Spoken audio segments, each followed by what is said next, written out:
नमस्कार मित्रों, एक बार फिर से स्वागत करते हैं आपके अपने YouTube चैनल कवि क्लासेस में। मित्रों, आज का हमारा सेशन आधारित होने वाला है यूपी बीएड एंट्रेंस एग्जामिनेशन के लिए। और यह सेशन आप लोगों के लिए एक रामबाण की तरह है और इस सेशन के द्वारा ही आप लोग अपने एंट्रेंस एग्जामिनेशन को क्रैक कर सकते हैं। ये मेरा दावा नहीं बल्कि विश्वास है।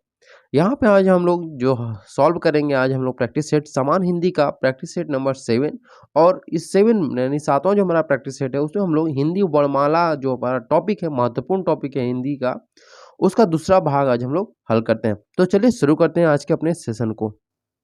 प्रश्न नंबर 21 दिया हुआ है कि स्वर ए एंड ए यानी ए और ए का जो उच्चारण स्थान है वह कहाँ से होता है। ठीक है, तो पहला ऑप्शन दिया है कि कंठ तालव्य से होता है, दूसरा दिया है कि दंतोष्ठ से होता है, तीसरा दिया है ओष्ठ से और चौथा दिया है कंठोष्ठ से। तो देखिए, अगर हम बात करते हैं ए और ए की, तो यहाँ पे ए और ए का जो हम लोग बोलते हैं उसमें दो हमारे जो होते हैं उनका प्रयोग किया जाता है, दो अंगों का। पहला जो है वह कंठ का प्रयोग किया जाता है। ठीक है, कंठ के बाद दूसरा प्रयोग होता है वह तालु का होता है। तो अब इन दोनों को आप मिलाएंगे तो हमारा बन जाएगा कंठोष्ठ। क्या बन जाएगा? कंठोष्ठ, सॉरी कंठ तालव्य बन जाएगा। क्या बन जाएगा आपका? कंठ तालव्य बन जाएगा। ठीक है, तो इस प्रकार से हमारा जो सही आंसर होगा क्या होगा? आपका ऑप्शन नंबर ए बिल्कुल सही होगा। यानी कि ए और ए जो है उसका उच्चारण स्थान कहाँ से है? तो कंठ तालव्य से है। ठीक है, अब बात करते हैं क्वेश्चन नंबर 22 की। प्रश्न नंबर 22 दिया हुआ है कि हिंदी शब्दकोश में क वर्ण जो है उसके बाद कौन सा व्यंजन हमें दिखाई देता है, यानी कि उसके बाद कौन सा व्यंजन आता है। तो यहाँ पे चार ऑप्शन दिए गए हैं। पहला है ख, दूसरा दिया है छ और तीसरा दिया है च और उसके बाद ज्ञ दिया है। तो देखिए, अगर हम बात करते हैं क किसके बाद आता है, तो जो हिंदी शब्दकोश के अनुसार छ जो वर्ण है, ठीक है, यानी इसके बाद ही क वर्ण का आता है। हम लोग देखते हैं कि क आता है। ठीक है, तो इस प्रकार से हम लोग कह सकते हैं कि हमारा ऑप्शन नंबर बी जो है वो बिल्कुल सही है। ठीक है, क्योंकि जो अगर हम इसका छ का वो जो एक संयुक्त वर्ण है और इसमें अगर हम बात करें तो इसको मिलाने पर यानी कि ये कैसे बनता है, तो सबसे पहले ये जानते हैं क और षटकोण। ठीक है, ये दिया हुआ है, ये दोनों अगर हम मिलाते हैं, हलंत यहाँ पे लगता है, क पर हलंत रहेगा, तो इन दोनों का वर्णों का जब हम योग करते हैं तो ये क्या बनता है? हमारा छ बनता है, यानी क्षत्रिय छ बनता है। ठीक है, यानी इस प्रकार से हमारा आंसर क्या होगा? ऑप्शन नंबर बी बिल्कुल सही होगा। प्रश्न नंबर 23 पर आते हैं। प्रश्न नंबर 23 दिया हुआ है कि भाषा की सार्थक लघुत्तम इकाई किसे माना जाता है। तो सभी के पास बस एक ही मतलब आंसर होगा कि किसी भी भाषा का जो लघुत्तम इकाई होता है, सबसे छोटी इकाई जो होता है वह माना जाता है वर्ण को। ठीक है, लेकिन यहाँ पर आप ध्यान से प्रश्न को देखें एक बार, जिसने थोड़ा सा ट्विस्ट किया है। बोला है कि भाषा की सार्थक लघुत्तम इकाई। ठीक है, तो सार्थक जो लघुत्तम इकाई होता है वह शब्द को माना जाता है। ठीक है, न कि वर्ण को माना जाता है। आई होप आप लोग का यह कॉन्सेप्ट क्लियर हो गया होगा। अब बात करते हैं क्वेश्चन नंबर 24 की। प्रश्न नंबर 24 दिया हुआ है कि निम्न में दंत वर्ण कौन सा है? ट है, स है, ह है और प है। तो आप सभी को पता है कि जो कचट तप, ये यानी 5 जो ग्रुप होते हैं, ठीक है, उन पांचों ग्रुप में एक ग्रुप ऐसा होता है जो कि दंत से बोला जाता है, त वर्ग का। ठीक है, अगर त वर्ग का दे दिया है तो आप लोग तो आसानी से मालूम कर लेंगे कि ये दंत वाला है। लेकिन अगर ये न दिया रहे, द वर्ग के न दिया रहे, जैसे कि आपको त थ द ध न ये न दिया रहे, तब कैसे पता करेंगे? तो देखिए, तो दंत से एक और वर्ड बोला जाता है, नहीं एक अक्षर बोला जाता है, वह है आपका स। ठीक है, स बोला जाता है, यानी ऑप्शन नंबर बी जो है वह बिल्कुल सही होगा। उसी प्रकार से जो ह है वह कहाँ से बोला जाता है? कंठ से बोला जाता है। ठीक, तो आई होप आप लोग को ये सारी चीजें क्लियर होती जा रही होंगी। अब बात करते हैं क्वेश्चन नंबर 25। प्रश्न नंबर 25 दिया हुआ है कि निम्न में अनुनासिक वर्ण कौन सा है? अनुनासिक के बारे में पूछा हुआ है, ध्यान से देखिए, यहाँ पे चार ऑप्शन दिए गए हैं। पहला दिया है आपका थ, फिर म, ब और प। तो अनुनासिक वर्ण होते कितने हैं? सबसे पहले हमें ये मालूम होना चाहिए। तो देखिए, अनुनासिक वर्ण को नासिक वर्ण या फिर पंचमाक्षर वर्ण भी कहते हैं। ठीक है, और ये जो अनुनासिक वर्ण होते हैं वह कुल मिलाकर के 5 होते हैं। कितने होते हैं? 5 होते हैं। अगर हम बात करें, पहला जो होता है वह अंगा होता है, दूसरा जो होता है वह इया होता है, उसके बाद तीसरा जो होता है वह ड़ होता है, और उसके बाद चौथा जो होता है वह आपका न होता है, और पांचवा आपका म होता है। तो आपका ये जो पांचवा है यानी म जो है वही क्या है? आपका अनुनासिक वर्ण है। तो आपका ऑप्शन नंबर बी जो होगा वो बिल्कुल सही होगा। ठीक है, अगर हम बात करते हैं कि अनुनासिक जो है उसका एक चिन्ह भी होता है। ठीक है, तो अनुनासिक का जो अगर हम चिन्ह की बात करें तो देखिए कैसे बना रहता है, ये इस तरह से रहेगा और ये इस तरह से। ठीक है, यानी ये जो होता है ये अनुनासिक जो वर्ण होते हैं, अनुनासिक का ये चिन्ह होता है। इसे हम लोग क्या बोलते हैं, तो चंद्र बिंदु बोलते हैं। क्या बोलते हैं, चंद्र बिंदु बोलते हैं। ठीक है, जैसे आप लोग जानते होंगे कि चांद या चांदनी, तो ये उस पर जो लगा रहता है उसे हम लोग क्या कहेंगे, चंद्र बिंदु बोलते हैं। ठीक है, आई होप आप लोगों को ये कॉन्सेप्ट भी क्लियर हो गया होगा। अब आते हैं क्वेश्चन नंबर 26 पर। प्रश्न नंबर 26 दिया हुआ है कि निम्न में कौन सा वर्ण जो है वह घोष है। ठीक है, क्या है, घोष है। अब पहले ये मालूम होना चाहिए कि घोष व्यंजन होते क्या हैं। तो जिन व्यंजनों जो व्यंजन जो होते हैं वर्णों को उच्चारण में हमारी जो स्वर तंत्रियां होती हैं वह कंपन करती हैं। जब हम कोई वर्ण बोलते हैं और उसमें क्या हो, कंपन हो, तो उसे ही हम लोग क्या बोलते हैं, घोष वर्ण बोलते हैं। और घोष को ही क्या बोला जाता है, सघोष बोला जाता है। ठीक है, घोष कहिए या फिर सघोष कहिए, दोनों बात एक ही है आपका। ठीक है, घोष या सघोष। अब यहाँ पे मैंने आपको बताया है कि जब भी किसी वर्ण को बोलने में, यानी कि जब हम उच्चारण करते हैं उसमें कंपन हो स्वरतंत्रियों में, तो उन्हें हम लोग क्या कहते हैं, घोष या सघोष कहते हैं। अब बात करते हैं, यहाँ पूछा है कि कौन सा वर्ण घोष होता है। तो आप देखिए किस, ये 4 ऑप्शन दिए गए और सबको बोलिए जब, तो आपका जहां पे कंपन करेगा वही आपका क्या हो जाएगा, वर्ण जो हो जाएगा वह घोष हो जाएगा। जैसे ग, यहाँ पे आपके गले में ग बोलेंगे तो कंपन हो रहा है, च बोलेंगे तो कंपन नहीं होगा, च ख ग क सॉरी क, तो यहाँ पे कंपन नहीं हो रहा है इन तीनों में, लेकिन ग को बोलने में हमारा कंपन हो रहा है। तो इसलिए ऑप्शन नंबर ए क्या होगा, बिल्कुल सही होगा। प्रश्न नंबर 27 दिया हुआ है कि ल और स यानी कि सड़क स का उच्चारण स्थान कहाँ से होता है। ओष्ठ से होता है, तालव्य से होता है, दंत से होता है या फिर कंठ से होता है। तो देखिए बाबू, तो इसमें आपको कोई परेशान होने की जरूरत नहीं है। बस एक बार आप उच्चारण स्थान जिसका इसका उच्चारण स्थान है सबको एक बार याद कर लीजिए, और आपको वहां से 1 से 2 क्वेश्चन जरूर आपके फंसने वाले हैं। ठीक है, तो उच्चारण स्थान आप लोग जरूर याद कर लीजिएगा। और अगर हम बात करते हैं कि ल और स का उच्चारण स्थान क्या है, तो देखिए आपका जो दंत होता है, ठीक है, जब दंत से हम लोग बोलते हैं, जो भी शब्द सॉरी जो अक्षर बोलते हैं दंत से या फिर दांत से, उसी को वही हमारा क्या हो जाता है, मतलब उच्चारण स्थान हो जाता है। जैसे ल स बोलते हैं ना, तो दंत से हम लोग क्या बोलते हैं यहाँ पर आपका, जब हम लोग, और दंत से बोलने का मतलब होता है कि जहां पर हमें मतलब कसम 2 अंगों का प्रयोग होता है। पहला दांत का प्रयोग होता है, ठीक है, और दूसरा जो होता है वह होता है आपका जीभ का प्रयोग होता है। ठीक है, तो जब हमारा जीभ और दांत का प्रयोग होगा, ठीक है, तो वहां पे क्या हो जाएगा, आपका दंतव्य हो जाएगा। ठीक है, दंतव्य कहिए या दंत कहिए या फिर दांत कहिए, ये तीनों एक ही उच्चारण स्थान होते हैं। अलग अलग नाम है लेकिन सबका कार्य एक ही होता है। तो आई होप आप लोग को समझ में आ गया होगा कि कौन सा आंसर सही है। ऑप्शन नंबर सी बिल्कुल सही आंसर है। प्रश्न नंबर 28 दिया हुआ है कि इनमें कौन सी देवनागरी की वर्ण ध्वनि नहीं है। कंठ ध्वनि, दंतोष्ठ ध्वनि, ग्रीवा ध्वनि या फिर मूर्धा ध्वनि। तो सही आंसर होगा आपका ऑप्शन नंबर सी, ग्रीवा ध्वनि जो है वह देवनागरी की वर्ण ध्वनि नहीं है। अब बात करते हैं क्वेश्चन नंबर 29 की। प्रश्न नंबर 29 दिया हुआ है कि किस व्यंजन का उच्चारण स्थान तालव्य है।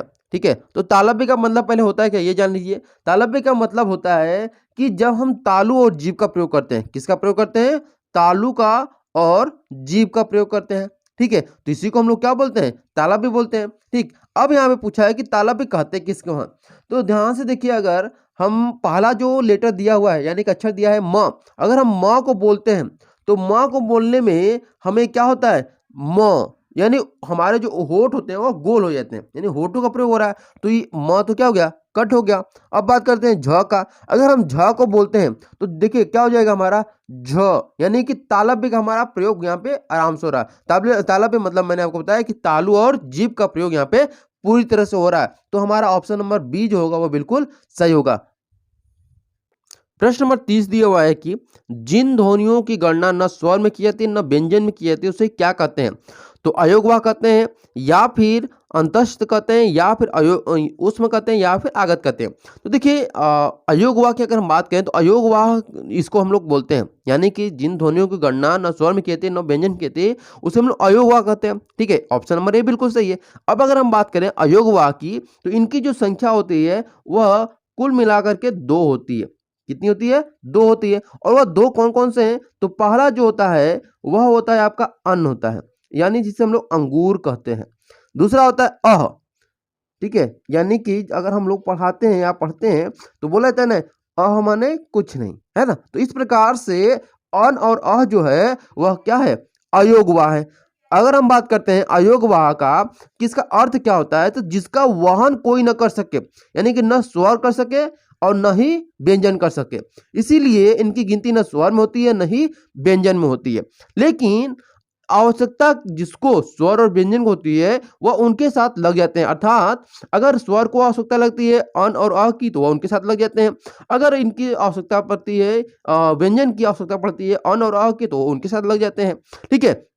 तो ये सारे जो चीजें होती हैं और अन और अह जो होते हैं वही मतलब स्वर और व्यंजन के अनुसार लगे रहते हैं, ठीक है। यानी कि जैसे आप कह सकते हैं कि जिसके पास ज्यादा पैसे रहेंगे उसके पास ज्यादा लोग रहते हैं, ठीक उसी प्रकार से जहां पे जरूरत जिसकी रहेगी उसके साथ लग जाते हैं। अगर आप प्रश्न पूछ दें यहीं पर कि अन को हम लोग क्या बोलते हैं, ठीक है, तो अन को देखिए अनुस्वार बोलते हैं। क्या बोलते हैं, अनुस्वार बोलते हैं, ठीक है। अब अगर हम बात करते हैं कि वहीं पे अह जो है, अह को क्या बोला जाता है, तो अ को विसर्ग बोला जाता है। क्या बोला जाता है, विसर्ग बोला जाता है। आई होप आप लोग को एक क्वेश्चन से बहुत सारे क्वेश्चन आए आप लोग को तैयार हो रहे हैं। और मैंने आपको बताया भी कि जिन ध्वनियों का गणना न स्वर में होती है न व्यंजन, उसे हम लोग अयोगवाह कहते हैं। और अयोगवाह दो होते हैं, अन और अह, और अन को हम लोग क्या बोलते हैं, अनुस्वार, और अह को विसर्ग बोलते हैं। अब बात करते हैं क्वेश्चन नंबर 31 की। 31 का दिया हुआ है कि स्वर तंत्रियों के आधार पर व्यंजनों को कितने वर्गों में बांटा गया है, 1, 4, 3 और 2 में। तो सही आंसर होगा आपका ऑप्शन नंबर 2, ठीक है। यानी कि आपका स्वर तंत्रियों के आधार पर व्यंजनों को 2 भागों में बांटा गया है। अब बात करते हैं क्वेश्चन नंबर 32 की।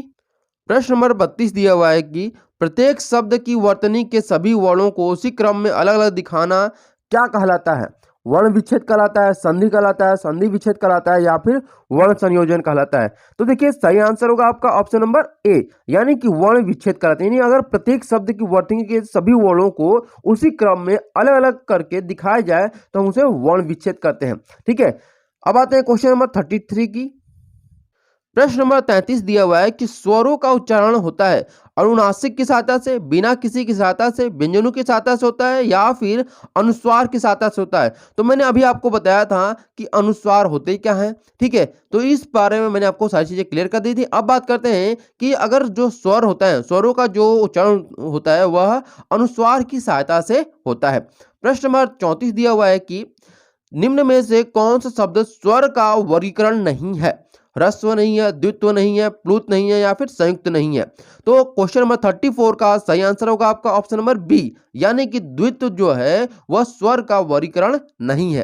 अब बात करते हैं क्वेश्चन नंबर 35 की। दिया है कि निम्न में से कौन सा शब्द प्रयत्न और उच्चारण के स्थान पर उच्चारण के आधार पर व्यंजन का वर्गीकरण नहीं है। तो 4 ऑप्शन दिए गए, उसमें नहीं है, औक्षिप्त नहीं है, पार्श्विक नहीं है, या फिर सघोष नहीं है।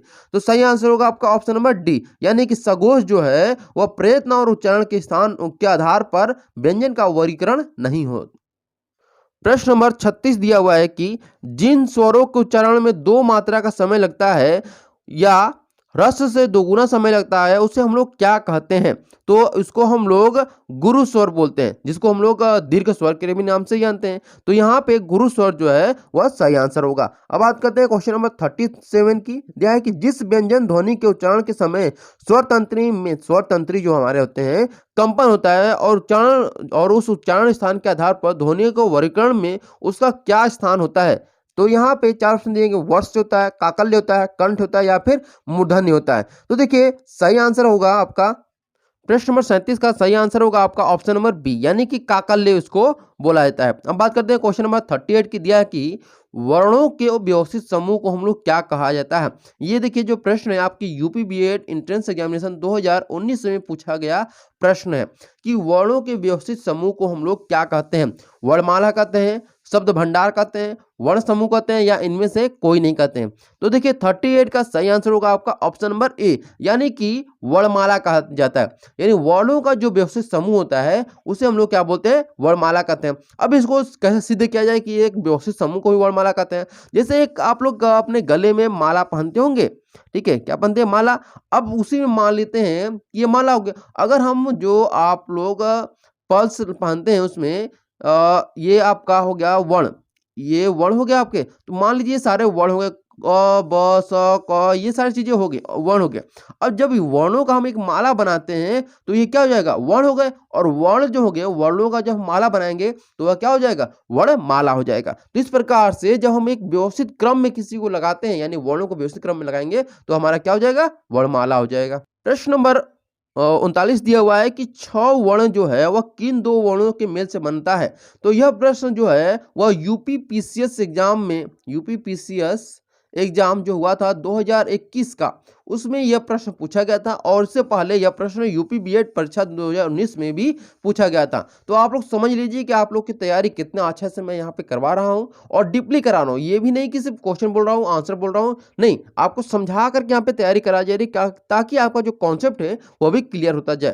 तो देखिए यहाँ पे जो 6 वर्ग मैंने आपको पहले ही बताया था कि जो क के बाद जो होता है वो 6 होता है, यानी इस प्रकार से हमारा जो सही आंसर होगा वह होगा आपका ऑप्शन नंबर बी, यानी कि क और षटकोण च, इन दोनों को अगर हम मिलाते हैं तो इन दोनों को मिलने पर ही किसका निर्माण होता है, छ वर्ग, यानी जिस क्षत्रिय छ होता है, बोलते हैं ना बच्चे कि क से कौआ, ख से खराऊ, उसके बाद छ से क्षत्रिय, त से त्रिशूल, ग से ज्ञानी। तो इस प्रकार के जो वर्ण होते हैं, ठीक है, अगर आप बच्चे बन के किसी भी वर्ण का उच्चारण करेंगे ना तो आपको बहुत अच्छे से समझ में आएगा। वही अगर आप बड़े बन के समझेंगे उसको तो आपको थोड़ा मुश्किल होगा। आप बच्चे बनिए, खुद को बच्चा समझ लीजिए कि आप सीखने वाले हैं, आप सिखाने वाले नहीं बल्कि सीखने वाले हैं। इस तरह से पढ़ेंगे तो आपको क्या होगा कि जो भी चीज है वो समझने वाली, वह समझ में अच्छी तरह से हो जाएगी। ठीक है, अब बात करते हैं क्वेश्चन नंबर 40 की।